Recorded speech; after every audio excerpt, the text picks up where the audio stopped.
कथा क्यों?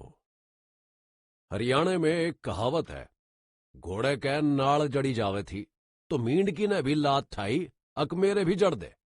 कुछ ऐसा ही विचार श्रोता अथवा पाठक के मस्तिष्क में उठना स्वाभाविक है। ये जानकर कि गीता पर हमने भी एक किताब लिख डाली, वो सोचेगा कि दाल भात में ये मूसल चंद कौन? इन महाशय को लेखक ही बनने का शौक पूरा करना था तो उसके लिए कोई और विषय छांट लिया होता, न कि विश्वविख्यात हिंदू धर्म चूड़ामणि श्रीमद् भगवत गीता का गूढ़ एवं गंभीर तथ्य। और फिर पिछले कई सहस्र वर्षों में इस दिव्य संदेश रूपी अथाह क्षीर सागर के देशीय व विदेशीय तत्वदर्शियों तथा मर्मज्ञों द्वारा गहन मंथन विलोडन से इतने प्रचुर अमूल्य ज्ञान रत्न निकाले जा चुके हैं कि अवशिष्टों में से एक आध प्रशस्त नग ये साहब भी निकाल पाएंगे। ये नितांत संदेहास्पद है। इस प्रकार की सभी आशंकाओं एवं जिज्ञासाओं के उत्तर में हमारा यही विनम्र निवेदन है कि हमें भली भांति एहसास है कि सही अर्थों में लेखक बनना कोई बच्चों का खेल नहीं, बड़ी खांडे की धार है। साथ में हमें अपनी औकात का भी पूरा पता है कि हम कितने पानी में हैं। अतः हम तो लेखक होने का दावा ही नहीं करते और ना ही हम इस धोखे में हैं कि श्रीमद् भगवत गीता के किसी गुह्य सार अथवा गुप्त तत्व को हम भी कभी उजागर कर देंगे। ये सारी बातें तो हमारी कल्पना की परिधि से भी कोसों कोसों दूर हैं। यह सब कुछ होने पर भी हम कहना चाहेंगे कि प्रस्तुत पुस्तक लिखने का दुस्साहस करने की तह में सुदीर्घ काल से कचोटती हुई एक अंतर्वेदना है। विद्यार्थी जीवन ही से एक चुभन चली आ रही थी कि गीता जैसी भवभयहारी, मानव मंगलकारी, विश्व सम्मान्य, अनुपम ग्रंथ का लाभ हमारे देश के करोड़ों हिंदी भाषियों को क्यों नहीं पहुंच पा रहा है। हमारे यहां गीता के विविध भाष्यों, अनुवादों व संस्करणों की कमी नहीं है, किंतु वे बहुलता से संस्कृत, अंग्रेजी, अन्य विदेशी व देशी भाषाओं में उपलब्ध हैं। गीता संबंधी हिंदी रचनाओं का अपने देश में अकाल है, ऐसी बात कदापि कदापि नहीं है, परंतु उनका अध्ययन उच्च अथवा उच्च माध्यमिक शिक्षा स्तर के व्यक्ति ही कर सकते हैं। इस कटु सत्य को स्वीकार करने में हमें रंच मात्र भी संकोच नहीं होना चाहिए कि इन हिंदी ग्रंथों में कुछ उत्कृष्ट अपवादों को छोड़कर अधिकांशतः गीता के श्लोकों तथा उन पर लिखे हुए भाष्यों का अर्थ मात्र शाब्दिक, भाषा क्लिष्ट, टीका पद्धति कुटिल एवं व्याख्या शैली जटिल होती है। फलतः बेचारे पाठकों को केवल अध्ययन से ही संतोष करना पड़ता है और गीता के गूढ़ार्थ तथा प्रेरक तत्व से वंचित रहना पड़ता है। दुर्भाग्यवश ऐसे लाभ वर्जित व्यक्ति हमारे देशवासियों का अति प्रबल बहुलांश है, क्योंकि हिंदी लिखने पढ़ने वालों, बोलने वालों तथा समझने वालों की कुल संख्या भारत ही में 60 करोड़ से कम नहीं है। अपने देश में जनता का इतना एक विशाल सागर श्रीमद् भगवत गीता जैसे राष्ट्रीय ग्रंथ के शुभालोक से शून्य रह जाए, क्या ये एक राष्ट्रीय विडंबना नहीं है? हिमालय काय इसी क्षति की लवांश पूर्ति के हेतु प्रस्तुत गीता कथा एक अकिंचन एवं नगण्य प्रयास है। इस सदुद्देश्य की प्राप्ति के लिए गीता विवेचन में यह शैली अपनाई गई है कि पहले संस्कृत में मूल श्लोक दिया गया है, फिर अर्थ सहित पदच्छेद, तत्पश्चात अनुवाद के रूप में सारे श्लोक का अर्थ और अंत में दुर्गम स्थलों के स्पष्टीकरण तथा दुस्तर विषयों को समझने के लिए टिप्पणी दी गई है। यथासंभव भाषा को सरल, विषय विवरण को सुगम तथा वस्तु विन्यास को सरस रखा गया है। सर्वोपरि चेष्टा यही रही है कि पाठक यदि आदि से अंत तक केवल श्लोकार्थों तथा टिप्पणियों को ही पढ़ जाए तो उसे ऐसा लगे कि वो दर्शन तत्व संबंधी किसी गूढ़ार्थक धर्म पुस्तक को नहीं, बल्कि उसकी कथा को कहानी ही की भांति निर्बाध गति से चटखारे ले लेकर पढ़ रहा है और साथ में भगवान के अलौकिक उपदेश से आनंद विभोर भी हो रहा है। पुस्तक में कहीं कहीं बहुत ही कम ग्राम्य भाषा का भी प्रयोग किया गया है, जो मुख्यतया ग्रामीण पाठकों की सुविधा, सुरुचि तथा आत्मीयता की अनुभूति के लिए किया गया है, ताकि चिरकाल से उपेक्षित बहुसंख्यक ये ग्रामीण भाई बहनें भी ये समझें कि हिंदी भाषा उनकी अपनी है, गीता उनकी अपनी है तथा यह कथा भी उनकी अपनी है। इसी कथा को सहृदय एवं विवेकशील पाठकों के समक्ष प्रगाढ़ प्रणति पूर्वक प्रस्तुत करने में जहां हमें अपार हर्ष हो रहा है, वहां असीम कृतज्ञतावश कोटिशः प्रणमन किए बिना नहीं रहा जाता उस चराचर नियंता ब्रह्मांडाधिष्ठाता को, जिसके कृपा कटाक्ष मात्र ही से यह सत्कर्म संपन्न हो पाया है। उसी ने यह लिखने की प्रेरणा दी, उसी ने वांछनीय क्षमता दी, उसी ने सब साधन जुटाए, सब कुछ उसी का खेल है।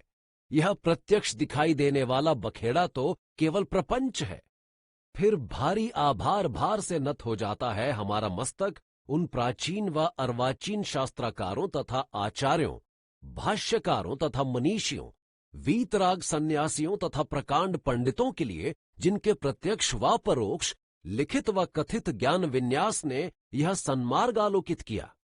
इनका पृथक पृथक निरूपण एक असंभव सी प्रक्रिया है, किंतु कथा के इन तीन प्रमुख स्रोतों का यहां उल्लेख न करना नितांत कृतज्ञता होगी। इनमें सर्वोपरि है गीता प्रेस गोरखपुर। इस उदार चरित धर्मपरायण संस्था की जितनी भी प्रशंसा की जाए वह कम है। हमारे जीवन पर तो इसकी अमिट छाप है। बाल्यकाल में इसी प्रेस में छपे कल्याण अंकों में रंगीन चित्रों को देखकर मुग्ध होते थे। कैशोर्य में चित्रों के नीचे लिखी पंक्तियों तथा मोटे मोटे शीर्षकों को पढ़कर मुदित होते थे, और युवावस्था में धार्मिक लेखों तथा कविताओं के अध्ययन से आनंदित होते थे। विचाराधीन ग्रंथ के निर्माण में तो इसी प्रेस द्वारा प्रकाशित श्रीमद् भगवद गीता, जो कि हिंदी में है, एवं कल्याण के गीता तत्वांक का पग पग पर आश्रय लिया गया है। दूसरा स्रोत लाहौर के मुफीद आम प्रेस में सन 1905 में छपी पंडित मंगलदास जी साधु चरण दासी द्वारा उर्दू भाषा में अनुदित स्वामी मधुसूदन सरस्वती कृत टीका सहित श्रीमद् भगवद गीता है। तीसरा स्रोत मायावती अल्मोड़ा स्थित अद्वैत आश्रम के आदिम प्रधान स्वामी स्वरूपानंद जी द्वारा सन 1903 में अंग्रेजी में रूपांतरित श्रीमद् भगवद गीता है। कहना ना होगा, इन दोनों पांडित्यपूर्ण प्रशस्त कृतियों का भी हमने भरपूर लाभ उठाया है। एक जघन्य पातक मुंह बाएं हमारे सामने खड़ा होगा यदि इस संदर्भ में हम अपने दिवंगत माता पिता के प्रति नम्र कृतज्ञता न प्रकट करें। सच तो यह है कि उनकी सर्वतोमुखी उपकृतियों से हमारा रोम रोम इतना लदा पड़ा है कि जन्म जन्मांतर में भी उनसे उऋण होना संभव नहीं। उनका उत्तमोत्तम उपकार जो हमारे सिर पर है वह है गीवारणवाणी मंदिर के दर्शन कराना। उनकी पावन स्मृति को कोटिशः नमन। प्रस्तुत पुस्तक की रचना में हमारे कनिष्ठ भ्राता ब्रिगेडियर श्री दत्त ने एक प्रेरक, प्रोत्साहक एवं सहायक के रूप में अति महत्वपूर्ण भूमिका निभाई है। ईश्वर करे वह चिरायु हो और उसकी सात्विकी बुद्धि बनी रहे। हम प्रकाशन संस्था पुस्तक महल दरियागंज नई दिल्ली के व्यवस्थापक व संचालक श्री रामावतार गुप्त जी के हृदय से आभारी हैं, जिनके सौजन्य, सहयोग तथा सौम्य व्यवहार के कारण गीता कथा इतने सुचारू ढंग से प्रकाश में आ पाई है। साथ ही उनके सभी कार्यकर्ताओं तथा निःशेष कर्मचारियों को भी भुला देना असंभव है, जिनकी कार्यदक्षता, कर्तव्य निष्ठा तथा कर्मण्यता इतने अल्प समय में इसे तैयार करने में सफल हो पाई है। निसंदेह वे सभी प्रशंसा व बधाई के पात्र हैं। अंत में हम यह निवेदन करना परमावश्यक समझते हैं कि गीता कथा में हमने कोई अपना मत प्रतिपादित नहीं किया है, अपितु प्रस्तुत विषय पर उपलब्ध अनेकानेक ग्रंथों के सार एवं मंतव्यों का ही यथारूप समावेश कर दिया है।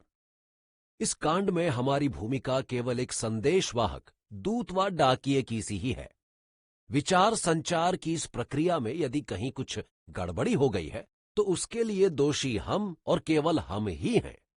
ऐसे स्थलों पर अपनी भूल सुधार के लिए प्रबुद्ध एवं संवेदनशील पाठकों से हमारा प्रबल अनुरोध है कि वे कृपया हमारी त्रुटियों व न्यूनताओं से हमें अवश्य अवगत कराएं, ताकि हम उन्हें न केवल सधन्यवाद अंगीकृत ही कर सकें बल्कि यथाशीघ्र निराकृत भी।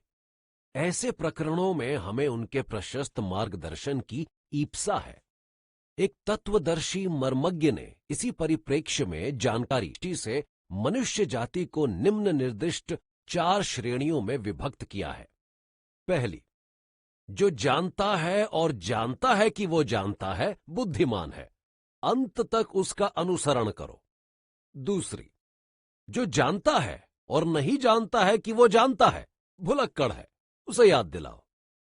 तीसरी, जो नहीं जानता है और जानता है कि वो नहीं जानता है, सीधा साधा सरल है, उसे सिखाओ। चौथी, जो नहीं जानता है और नहीं जानता है कि वो नहीं जानता है, मूर्ख है, उससे दूर रहो। हमारा नंबर इनमें से तीसरी श्रेणी में आता है, अतः जागृत विपश्चित हमें सही बात सिखाने का अनुग्रह करे। तनिक देखिए, इसी भाव को ग्रामीण भाषा में कितनी सुंदर, सरल परंतु प्रभावपूर्ण रीति से शब्दबद्ध किया गया है। जो गलती ना करे वो राम जी, जो गलती करे वो मानस, जो गलती न समारे वो देवता, जो ना समारे वो डड़ा ना ढीम। इस विभाजन के अनुसार भी हम तीसरी ही श्रेणी में आते हैं। यद्यपि हम देवता होने या कहलाने की अनधिकार चेष्टा नहीं करते, तथापि इतना हमें भलीभांति ज्ञात है कि गलती करना हमारा मानवीय धर्म है, किंतु उसका बोध हो जाने या करा देने पर उसके निराकरण के लिए भरसक प्रयत्न करना हमारा जीवन सिद्धांत। गीता किस